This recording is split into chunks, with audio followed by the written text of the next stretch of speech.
যে মেয়েটার বিয়ে হয়েছিল মাত্র 4 বছর বয়সে। সে তখন জানতই না স্বামী কাকে বলে। আর সেই 7 বছরের বালক স্বামীকে যখন বড় হয়ে সত্যিই ভালোবেসে ফেলল, তখন শুরু হলো তাদের জীবনের সবচেয়ে অদ্ভুত গল্প।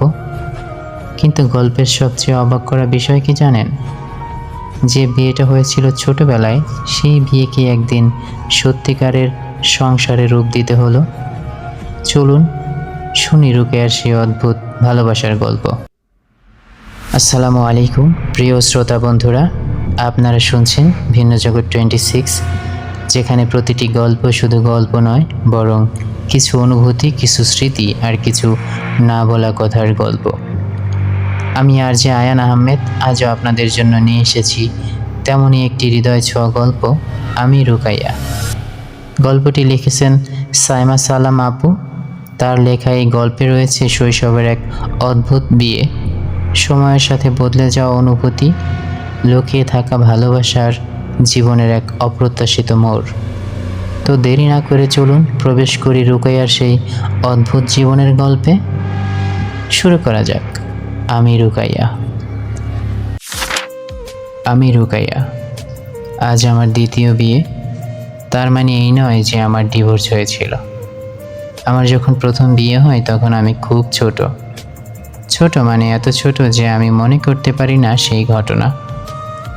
মা ফুপুর কাছে শুনেছি যতটুকু, আমার শ্বশুরমশাই তালুকদার বাড়ির কর্তা। 2-4 এলাকায় তার নাম ডাক ভালোই, কিন্তু তার একটাই সমস্যা, তার বাড়িতে প্রতি বছরই ডাকাতি হয়। এই ধরেন পাট কাটার পর হাতে টাকা আসলো, তো রাতের মধ্যে ডাকাত এসে হাজির।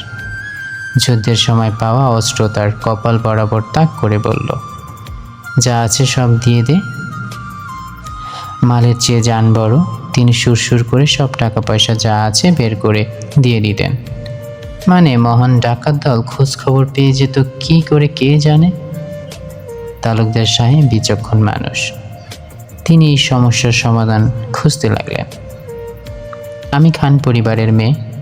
তালুকদারদের মতো আমাদের অত জমি জমা নেই, কিন্তু ক্ষমতায় ওদের চেয়ে এগিয়ে।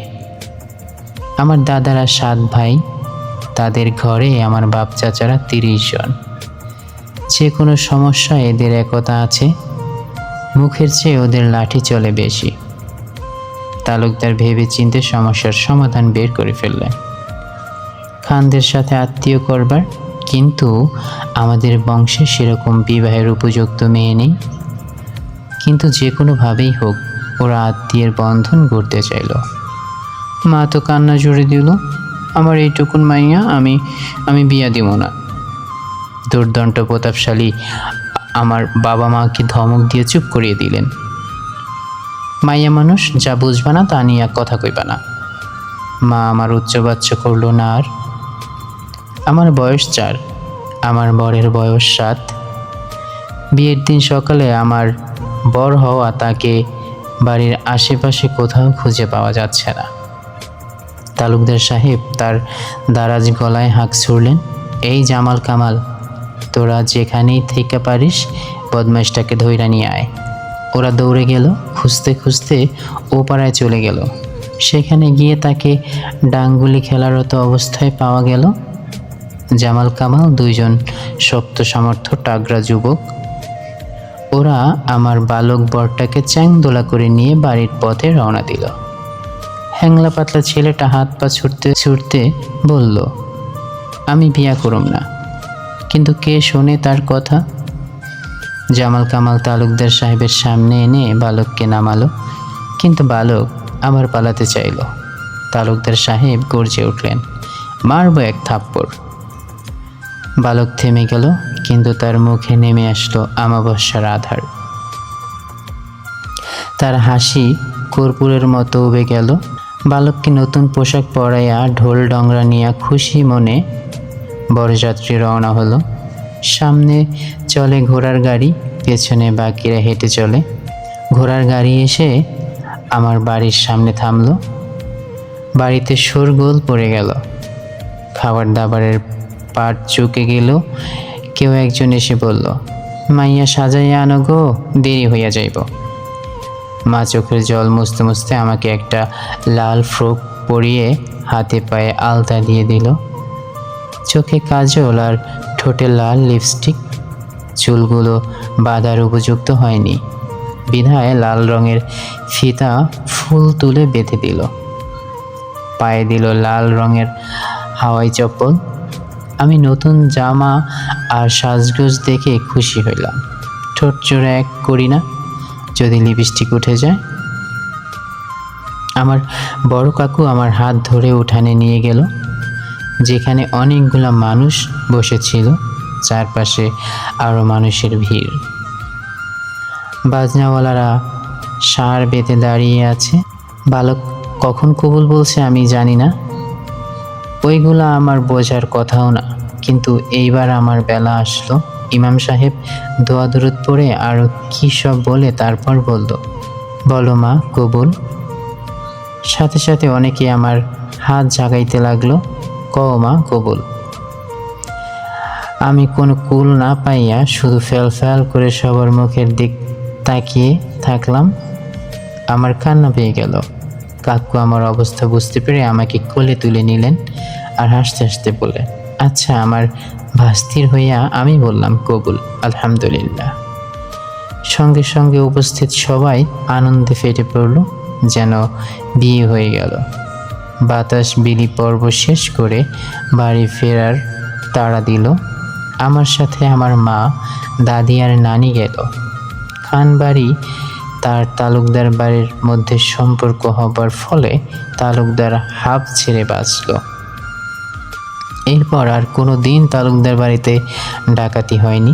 দিন মাস বছর যায়, বালক বড় হতে লাগলো। আমারও বুদ্ধি বাড়তেছে, কিন্তু বালকের সামনে আমি যেতে চাই না। এর কারণ আমার চারপাশে মানুষজন।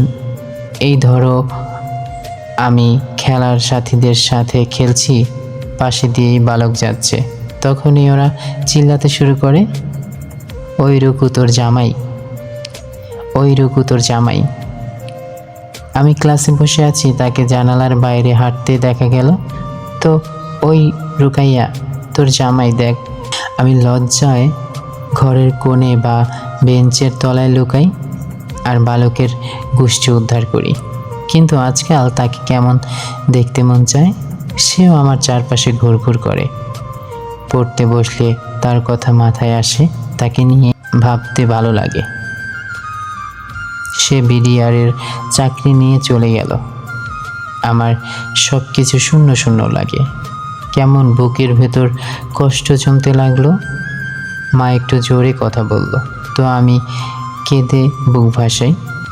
তোর কি হয়েছে মাইয়া, খালি কান্দস কি লেগা? মা জিগায়। আমি কোনো উত্তর দিতে পারি না। যুবকের মনও বাড়িতে পড়ে থাকে।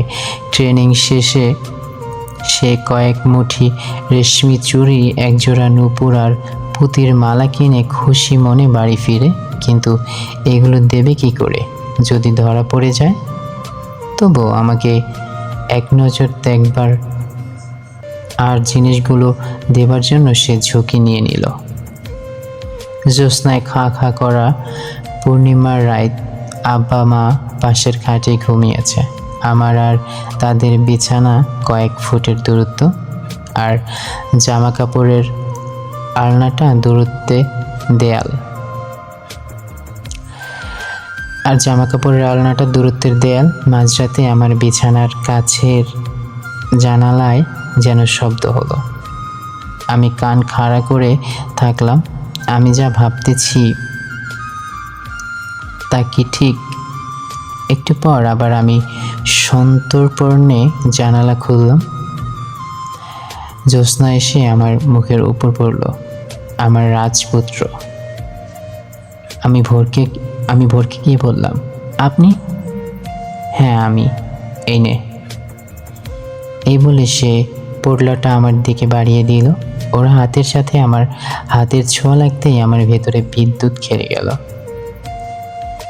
কোনো শব্দ হয়েছিল কি না খেয়াল নেই। রাজপুত্র দৌড়ে পালাইল। আমি জানালায় চোখ রেখে তারে খুঁজলাম, না, চলে গেছে। আমি নুপুর জোড়া পরলাম, চুড়ি হাতে দিলাম খুবই সাবধানে, কিন্তু তারপরও মা শুনতে পেল, কিন্তু তবু কিছুই গোপন থাকলো না। আমার বাবা ভাবলো না আর দেরি করা যাইব না, মান সম্মান যাইবার আগেই বিয়াটা দিয়া ফলাইন লাগবো। আমার এইবার সত্যি সত্যি বিয়ে, পুতুল খেলার বিয়েটাকে বাস্তবিক সংসারে রূপ দেবার জন্য আজকে কাগজে কলমে লিখছি দুইজনের নাম।